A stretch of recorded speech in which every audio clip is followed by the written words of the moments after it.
السلام عليكم ورحمة الله وبركاته نحمد الله العظيم ونصلي على رسوله الكريم أما بعد அன்பான ஜமாத்தார்களே, பெரியோர்களே, அல்லாஹ்வின் மகத்தான பேர் அருளினால்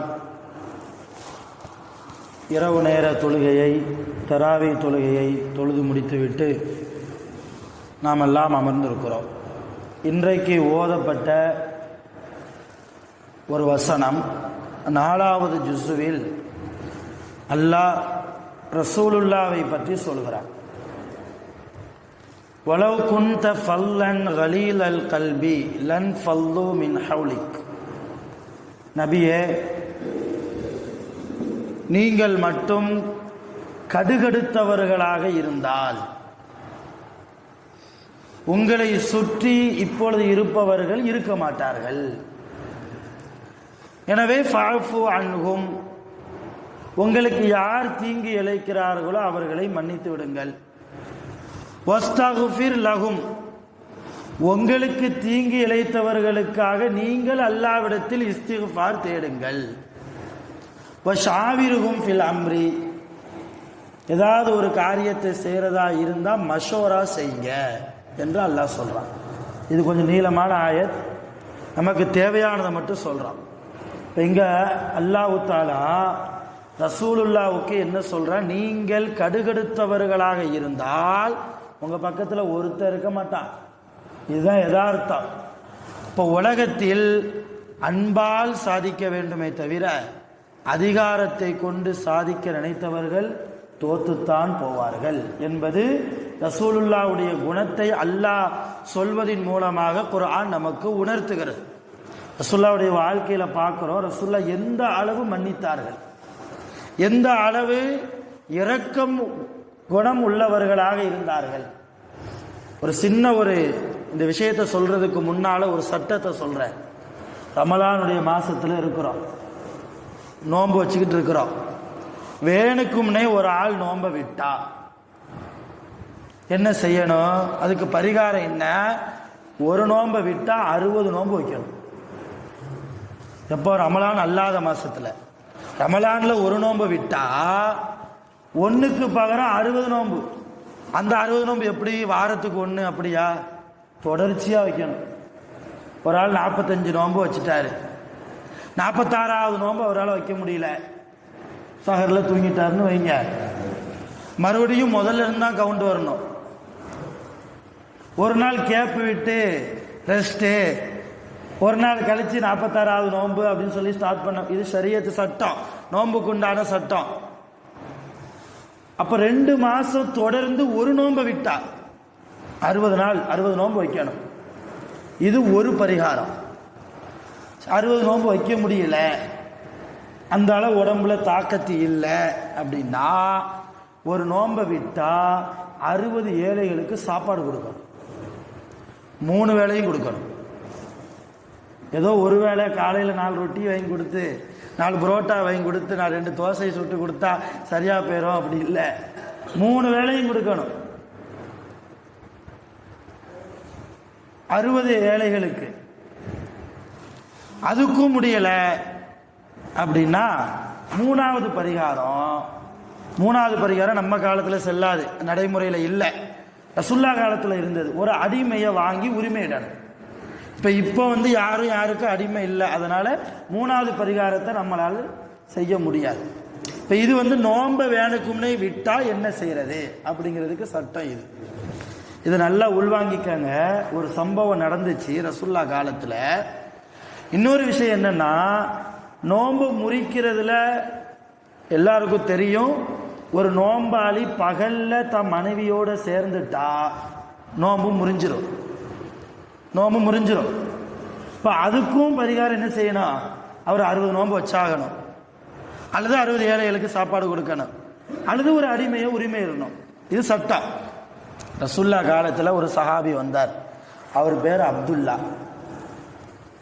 ரொம்ப நகைச்சுவை குணம் கொண்ட ஒரு சஹாபி. அவருக்கு என்ன வேலைன்னா, ரசூலுல்லாவை பார்த்துக்கிட்டே இருப்பார். எப்பமாவது ரசூலுல்லாவுடைய முகம் வாடி போய் இருந்தா பக்கத்தில் போய் ஏதாவது சொல்லி ரசூலுல்லாவை சிரிக்க வச்சுட்டு வந்துடுவார். ரசூலுல்லாவுடைய முகம் வாடி போய் இருப்பது அந்த அப்துல்லா ரலியல்லாஹு அன்ஹு அவங்களுக்கு மனசு சரி வராது, மனசு கேட்காது. ரசூலுல்லாவுடைய சபையில் நகைச்சுவைக்கும் இடம் இருந்திருக்கிறது. யாருடைய மனசையும் காயப்படுத்தாம நகைச்சுவை பண்ணணும், அது ஒரு ஷரத்து. இப்ப அந்த அப்துல்லா ஒரு நோன்புல வந்தார். யா ரசூலல்லாஹ், அல்லாஹ்வின் தூதர் அவர்களே, எவ்வளவோ கட்டுப்படுத்தி பார்த்தேன், என்னால் முடியலை. இன்றைக்கு பகலில் நோன்பு வைத்த நிலைமையில் என் மனைவியோடு நான் சேர்ந்து விட்டேன், என்ன செய்யறது? இப்ப ரசூலுல்லாஹ் சட்டம் சொல்லணும் இல்லையா? இப்போ நோன்பை விட்டுட்டாரு, வேண்டுக்கு முன்னே தான் விட்டுருக்கிறார், தெரியாம நடந்துச்சு, அதெல்லாம் எந்த காரணமும் சொல்ல முடியாது. இப்போ இதுக்கு பரிகாரம் என்ன? முதல் பரிகாரம் என்னங்க? 60 நோன்பு வைக்கணும் 2 மாசம். ரசூலுல்லாஹ் சொன்னாங்க, ஒன்றும் பிரச்சனை இல்லை, ரமலான் முடிச்சுட்டு 60 நோன்பு வச்சுக்க. அவரு சொன்னாரு, யார சொல்லலாம், ஒரு நோன்புக்கே இந்த பாடு, 60 நோன்புலையும் நான் எப்படி? அது வாய்ப்பு இல்லை, என்னால் முடியாது, வேற சொல்லுங்க. அப்படியா? சார் 60 ஏழைக்கு சாப்பாடு கொடு. யார சொல்ல, மதீனாவிலேயே ஆக கடைசி பிச்சைக்காரன் நான் தான். அவர் சொன்னது, நான் சும்மா மிகைப்புக்காக சொல்லல, ஹதீஸ்ல அனம் ஃபகீர் ஆகிருல் ஃபகீர் ஃபில் மதீனா, மதீனாவிலேயே கடைசி ஏழை நான் தான். நான் எங்க போய் எனக்கு யாராவது சகர் தர மாட்டாங்களா, ஏதாவது நோன்பு திறக்கிறதுக்கு பேரிச்சம்பளம் தர மாட்டாங்கன்னு தேடி போய்கிட்டு இருக்கேன். 60 ஏழைகளுக்கு நான் எப்படி சாப்பாடு கொடுக்கறது? வாய்ப்பு இல்லை. சரி, அடிமையா உரிமையிறது? நானே அடிமையாக தான் இருக்கேன், எங்கேருந்து போய் அடிமையை உரிமையிறது? 3க்கும் வாய்ப்பு இல்லை. ரசூலுல்லாஹ் கடவாய்ப்பற்கள் தெரிகிற அளவுக்கு சிரிச்சாங்க. இவர் சொல்ற பதில கேட்டு, சரி அந்த ஓரத்தில் போய் உட்காருப்ப, உனக்கு பிற வாரேன், நான் வேற பஞ்சாயத்து பார்க்க வேண்டியது இருக்கு அப்படின்னு சொல்லி அப்துல்லா ரலியல்லாஹு நபி ஸல்லல்லாஹு அலைஹி வஸல்லம் போய் உட்கார வச்சாங்க. கொஞ்ச நேரம் அந்த சபை அப்படியே நீளுது. நிறைய விஷயங்கள் ரசூலுல்லாஹ் பேசினாங்க. ஒரு அம்மா திடீர்னு வந்துச்சு, ஒரு பெரிய கூட நிறைய பேரித்தம்பழத்தை கொண்டு வந்து வைக்குது. யா ரசூலல்லாஹ், ஹாதிஹி லக்கும், இது உங்களுக்கு நான் இதை அன்பளிப்பா தர்றேன், வச்சுக்கோங்க. கூட நிறைய பேரித்தம்பழம். இப்ப ரசூலுல்லாஹ் இந்த நோம்புல செய்யக்கூடாததை செஞ்சுட்டு வந்தார, பரிகாரம் கேட்ட அவர் எங்கன்னு கேட்டாங்க. அதுல நான் இந்தா இருக்கேன், கையை தூக்கிட்டு பக்கத்தில் வந்தார். இந்த கூடை எடுத்துக்க, இந்த கூடையில் உள்ள பேரித்தம்பழங்களை 60 ஏழைகளுக்கு பிரித்து கொடு, நீ விட்ட நோம்புக்கு பரிகாரம் அது 1000, இதை நான் உனக்கு அன்பளிப்பா தர்றேன். அவர் சாட்டில் வாங்கிட்டு போலாம் இல்லையா? அப்பவும் சொன்னாரு, யா ரசூலல்லாஹ், 60 ஏழைகளுக்கு கொடுக்கறத விட நானே ஏழை, என் வீட்டில் வீட்டம்மா இருக்குது, பிள்ளைகளும் இருக்கிறாங்க, கொடுத்தீங்கன்னா இந்த ரமலான் ஃபுல்லாக இதை வச்சு சகர் செஞ்சுக்கிடுவோம், இதை வச்சு இஃப்தார் செஞ்சுக்கிடுவோம். நானே எடுத்துக்கிட்டா தப்பும் செஞ்சுட்டு, நல்லா விளங்கணும், ஒரு ரமலான் நோன்பு மாசத்துல பகல்ல செய்யக்கூடாத காரியத்தை செஞ்சுட்டு பரிகாரம் கேட்க வந்த இடத்துல அவர் என்ன இது பரிகாரமா? தப்புக்கு பரிசு கொடுத்த மாதிரிலாம் ஆயிப்போச்சு. ரசூலுல்லாஹ் இதை கேட்ட உடனே சிரிச்சிட்டு, சரிப்பா வச்சுக்கோன்னு நாங்க ரசூலுல்லாஹ், நீயே வைத்துக்கொள், நீ செய்த பாவத்தை அல்லாஹ் மன்னித்து விட்டான். இது என்ன? இது ஒரு சம்பவம். எதற்காக சொல்றேன்னா, ஷரியத்து விஷயத்திலும் கூட ரசூலுல்லாஹ் கடுகடுத்த முகத்தை கொண்டவர்களாக இல்லை. ஷரியத்து விஷயத்தில் கூட சில நேரங்களில் ஷரியத்தினுடைய சட்டத்தை மிகச்சரியாக நிறைவேற்ற வேண்டும் என்பதில் மிக முனைப்பு காட்டினாங்க ரசூலுல்லாஹ். அதே நேரத்தில் இது போன்ற ஏழைகளுக்காக ரசூலுல்லாஹ் விட்டும் கொடுத்தார்கள், கடுகடுத்து போகல, முகத்தை கோபமாக வைக்கவில்லை.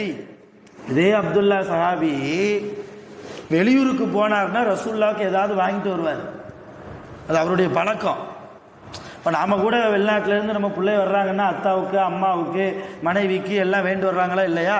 அந்த மாதிரி அந்த அப்துல்லா பக்கத்து கிராமத்துக்கு எங்கேயாவது சந்தைக்கு எங்கேயாவது போனான்னா ஏதாவது வேண்டு வருவார், வேண்டு வந்து ரசூலுல்லாஹ்க்கு அன்பளிப்பாக கொடுப்பார். அப்படி ஒரு தடவை ஒரு டின்னு நிறைய தேனை வேண்டு வந்தார். புகாரில் வர ஹதீஸ். தேனை வேண்டு வந்தார். நேராக வேண்டு வந்து ரசூலுல்லாவுடைய வீட்டு கதவை தட்டி, யார் ரசூலல்லாஹ் ஹாதிஹி லக்கும், இது உங்களுக்கு நான் வேண்டு வந்தேன், அன்பளிப்பாக வச்சுக்காங்க. அந்த அப்துல்லாவுக்கு பின்னாடி ஒரு ஆளு நின்றார். ஒரு ஆளு நிற்கிறார், யாரோ ஒரு ஆள். இப்போ ரசூலுல்லாஹ் நான் உன்னை வேண்டு வரவே சொல்லையப்பா, வேண்டு வந்திருக்கிய. இல்லை எனக்கு தோணுச்சு வாங்கிட்டு வந்தேன், வச்சுக்கோங்க. சரி உனக்கு பின்னாடி நிற்கிறது யாருப்பா? அவர் தான் தேனை விற்கிறாரு, காசை கொடுத்துருங்கன்னு போயிட்டார். எவ்வளவு பெரிய நகைச்சுவை! இது தேவையில்லாத செலவு இல்லையா ரசூலுல்லாவுக்கு? இவர் தான் தேன் வியாபாரி. பார்த்தேன் உங்களுக்கு வாங்கி கொடுக்கணும்னு தோணுச்சு, வாங்கினேன், கொடுத்தேன், ரூபாயை கொடுத்துருங்க, போயிட்டு வர, அஸ்ஸலாமு அலைக்கும்னு போயிட்டார்.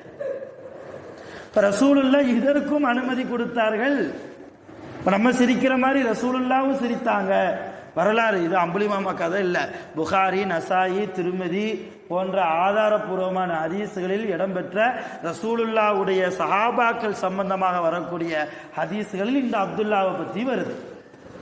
இப்போ எதற்காக சொல்றேன்னா, ஒரு உலகத் தலைவர், எல்லா நபிமார்களுக்குமான தலைவர், இந்த உலகம் முழுக்க தீன மக்கள்கிட்ட கொண்டு போய் எத்தி வைக்கணுமே என்கிற கவலையோடு இருக்கிற தலைவரிடத்திலும் கூட நகைச்சுவைக்கு இடம் இருந்தது.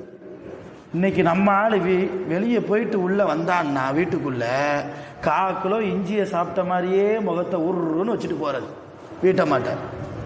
நடக்குதா இல்லையா? சில பேர் ஒக்கூரில் யாரும் அப்படி கிடையாது. என்ன தொடர்ந்து நாங்கள் இருக்கணுமா இல்லையா? வேற ஊரில், எங்கள் ஊரில் சொல்கிறேன், கடையநல்லூரில். இப்போ அந்த அளவு சொந்த வீட்டில் கூட முகத்தை கடுகடுத்து வைத்தவர்களாக நாம் நடந்து கொண்டிருக்கிறோம். இன்றைய முஸ்லிம்கள் நடக்கிறார்கள். இப்போ இன்றைக்கு தராவி சிந்தனை என்ன? எந்த சூழ்நிலையிலும் நமக்கு தவறே செய்திருந்தாலும், நமக்கு தீங்கே யாராவது இழைத்திருந்தாலும், ரசூலுல்லாவுக்கே அல்லாஹ் சொல்றான், வாஃபு அன்ஹும், நபியா அவங்கள மன்னிச்சிருங்கிற அல்லாஹ். ரசூலுல்லாவுக்கே அல்லாஹ் மன்னிச்சிருங்கன்னு சொல்லும் போது நாமெல்லாம் ஏமாத்துறோம். ஒரு 35 வருஷத்துக்கு முன்னால எங்க அண்ணன் என்னை பார்த்து கேட்ட கேள்வி என்னால் ஜீரணிக்கவே முடியலங்கிறோம். 35 வருஷமா சாப்பிட்ட சாப்பாடுலாம் ஜீரணமாயிடுச்சு. ஆட்டுக்கறி, மாட்டுக்கறி, கோழிக்கறி எல்லாம் ஜீரணமாகி போய் சேர வேண்டிய இடத்துல போயிடுச்சு. அவர் கேட்ட வார்த்தை மட்டும் ஜீரணமாகலைன்னா எப்படிப்பட்ட இஸ்லாத்தில் நாம் இருக்கிறோம்? இஸ்லாத்துக்குள்ள போயிட்டோமா? உண்மையான ரசூலுல்லாவை உண்மையாக பின்பற்ற ஆரம்பித்து விட்டோமா? அருமையான பெருமக்களை, ரமலான் உறவுகளை பேணக்கூடிய மாதம். ரமலான் அடுத்தவர்கள் மீது இறக்கப்படுகிற மாதம். இந்த மாதத்தில் நல்ல முறையில் நோன்பு வைத்து கொண்டிருக்கிறோம், நிறைய அமல்களை செய்கிறோம், நிறைய சதக்காக்களை செய்து கொண்டிருக்கிறோம். இதே நேரத்தில் நமக்கு யாராவது தீங்கு இழைத்தாலும் கூட, தீங்கு இழைத்து இருந்தாலும் கூட அவர்களை அல்லாஹ்வுக்காக, ரசூலுக்காக மன்னித்து வாழ்வோம். வல்ல ரஹ்மான் நம்முடைய நோன்புகளை முழுமையாக கபூல் செய்வானாக. ஆகிரு தஅவானா அல்ஹம்துலில்லாஹி ரப்பில் ஆலமீன். சுப்ஹானல்லாஹி வ பிஹம்திஹி, சுப்ஹானல்லாஹி வ பிஹம்திஹி, அஷ்ஹது அன் லா இலாஹா இல்லா அன்த, அஸ்தக்ஃபிருக வ அத்தூபு இலைக். ஆமீன். சுப்ஹான ரப்பிக ரப்பில் இஸ்ஸத்தி அம்மா யசிஃபூன் வ ஸலாமுன் அலல் முர்ஸலீன் வல்ஹம்துலில்லாஹி ரப்பில் ஆலமீன். ஸல்லல்லாஹு அலா முஹம்மத் ஸல்லல்லாஹு அலைஹி வஸல்லம். ஸல்லல்லாஹு அலா முஹம்மத் ஸல்லல்லாஹு அலைஹி வஸல்லம். ஸல்லல்லாஹு அலா முஹம்மத் யா ரசூலல்லாஹ்.